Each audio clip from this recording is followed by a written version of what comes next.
Quand en Côte d'Ivoire à l'époque, on nous appelait, vous là, les voltaïques là. Oh my God. Borami, Bora Haute Volta. Et donc quand le nom du pays a changé en Burkina Faso, ben, ça a été un choc positif. Parce que déjà, le nom de voltaïque à l'époque en Côte d'Ivoire, c'était très mal vu. Et Sankara qui vient avec cette nouvelle appellation, qui rebaptise le Burkina, la Haute-Volta Burkina Faso, les gens tout de suite cherchent à savoir ce que ça veut dire. Et je me rappelle à l'époque, le président Houphouët-Boigny a voulu tourner un peu à dérision cette appellation lors d'un des sommets. Il faisait semblant de ne pas pouvoir bien prononcer le nom Burkina Faso. Ça avait créé une petite polémique à l'époque, mais ça a permis quand même à beaucoup de jeunes Ivoiriens de chercher à découvrir le Burkina, de chercher à venir au Burkina pour voir ce qui se passait en tant que pays révolutionnaire. Voilà, et c'est avec le temps que j'ai su qu'il y avait des jeunes Maliens, des jeunes du Cameroun, des jeunes de presque partout l'Afrique venaient pour voir ce pays-là qui a de façon définitive voulu tourner le dos à ce passé colonialiste. Haute-Volta, ça veut dire quoi? Ça ne veut rien dire pour nous. Mais Burkina Faso, le pays des hommes intègres, la terre de l'intégrité, de la dignité, ça voulait dire quelque chose.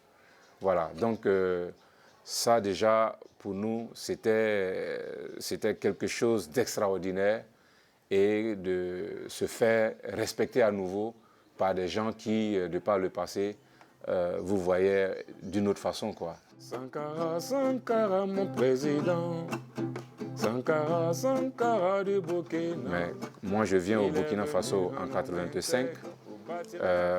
Un an après justement le changement du nom du pays, d'hymne national et du drapeau. Et je suis de fait pionnier sous la Révolution parce que j'étais inscrit en classe de 6e, pionnier, oser lutter, savoir vaincre, vivre en révolutionnaire, mourir en révolutionnaire, les armes à la main, la patrie ou la mort, nous vaincrons. Voilà, donc on vous apprenait à chanter l'hymne national en français et aussi en langue nationale. Ça a été chanté en moré, en dioula et d'autres langues. Et je me rappelle un peu le début, Burkinba, Pindi Kiska, Wondbo, Layande, Halyum Tuhri. On nous a appris tout ça. Donc, voilà, c'était de créer un nouveau type de citoyen, de passer du voltaïque voilà, qui est complexé, voilà, très complexé, de passer de ce statut de complexé à celui de quelqu'un qui retrouve sa fierté, sa dignité et qui est prêt à se battre pour cela. Voilà, donc le changement du nom du pays, le changement de l'hymne national et le changement du drapeau, qui est un drapeau progressiste. Et moi, je me suis reconnu dans ce drapeau un peu plus tard de façon renforcée parce que c'était aussi les couleurs Rasta. Et ces couleurs, beaucoup de gens ne savent pas. Ces couleurs ont pour origine même la révélation dans la Bible, l'Apocalypse dans la Bible. Le rouge, le jaune et le comment on appelle là, le vert, jaune, rouge, les couleurs du Rasta. Et presque tous les pays africains qui s'étaient inscrits dans la lignée progressiste portaient ces couleurs-là. Ça, je me fais toujours accompagner par mon drapeau comme ça.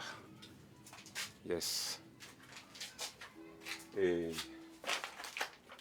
où est-ce qu'il est? Mais ce qui m'a fait honte, c'est quand, une fois, à la fête de la reine des Pays-Bas, on a été invité chez l'ambassadeur des Pays-Bas et ils avaient distribué des flyers avec les hymnes des deux pays. Donc il y a eu un moment où on devait chanter l'hymne national. Les Néerlandais ont chanté leur hymne national et les Burkinabés, ils ont commencé à chanter l'hymne national et vers la fin, puisqu'il y a eu la tentative de modifier la patrie ou la mort, nous vaincrons par unité, progrès, justice. Donc quand on est arrivé là-dessus, il y a eu un cafouillage. Ça a été une honte. Ça a été une honte. Je dis, mais ce n'est pas possible. Les autres, ils chantent leur hymne national normalement. Nous, on chante notre hymne. Et pour terminer l'hymne, on ne sait pas comment il faut le terminer, quoi. J'ai dit, moi, j'ai eu tellement honte le jour-là. Et ça m'a convaincu davantage que chaque fois que tu fais un concert, fais chanter l'hymne national. Il faut que les gens ils sachent que la patrie ou la mort reste la patrie ou la mort. Est-ce que le voltaïque n'a pas trahi le Burkinabé? Moi, je pense plutôt que c'est les faux Burkinabés qui ont trahi le reste des Burkinabés. Ceux qui sont venus en tant que rectificateurs de la révolution. On a compris que c'était beaucoup plus des gens qui étaient là pour leur ventre et leur bas-ventre. Ce n'est pas pour l'intérêt collectif, quoi. Et la preuve aujourd'hui, on apprend que pour des histoires de vol d'enfants ou bien de trafic d'enfants, le commissariat de Houndé a été incendié. C'est-à-dire qu'il y a une crise entre les gouvernés et les gouvernants. L'autorité même là n'existe pratiquement plus. Voilà. Quand je lis par exemple l'interview de Blaise Compaoré dans Jeune Afrique qui dit que la peur pour lui, c'est de voir s'écrouler tout ce qu'il a pris le temps pour construire durant toutes ces années. Moi je dis pour quelqu'un qui réfléchit, c'est un aveu d'échec. Moi je le ramène juste à la Bible, à l'Évangile. Quand la parole sainte te dit, quand tu veux construire du durable, il faut construire sur du roc. Parce que si tu construis sur du sable, à la première vague, ça va partir. Donc, si ce que Blaise a construit, c'était sur du roc, ben, il n'aurait pas à s'inquiéter pour cela. Voilà. Alors donc, s'il y a eu des gens qui ont trahi l'idéal burkinabé, ben, c'est bien les rectificateurs. Parce que au temps de la Révolution, il n'y avait pas de maire qui dealait des parcelles, quoi. La corruption était quand même contrôlée et on ne cherchait pas à savoir si tu étais l'enfant d'un riche ou d'un pauvre pour que tu aies tes documents. Et on n'avait pas besoin de payer 5 millions pour avoir une parcelle dans un quartier non loti. Il n'y a pas longtemps, je discutais avec un vieux qui a dit que le quartier Pas de Droit ici, là où je suis, les gens ont eu les parcelles à 2500 francs CFA. Voilà. Donc, il y a un certain nombre de valeurs, en tout cas pour moi, qui ont été trahies. Et le voltaïque, à l'époque, nos parents, nos grands-parents, défendaient ces valeurs-là. Et Sankara, dans sa profonde conviction, a pensé qu'il allait mieux faire en changeant le nom du pays pour que les gens, que ça devienne une habitude pour eux de porter le nom burkinabé. Et que chaque fois que tu te rappelles que tu es burkinabé, ça veut dire que tu dois être intègre. Mais on se rend compte qu'aujourd'hui, les plus gros caméléons et les tortues à double carapace, donc voilà, ça fait 30 ans.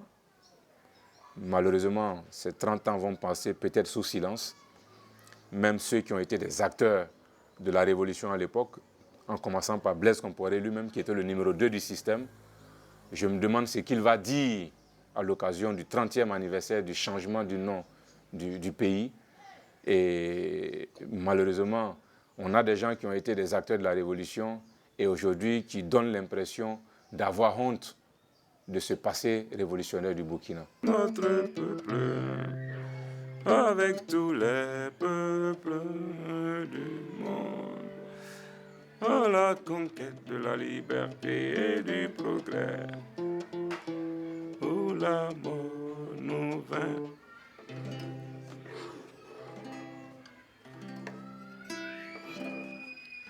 Droit Libre TV, la web télé 100% droits humains, 100% liberté d'expression.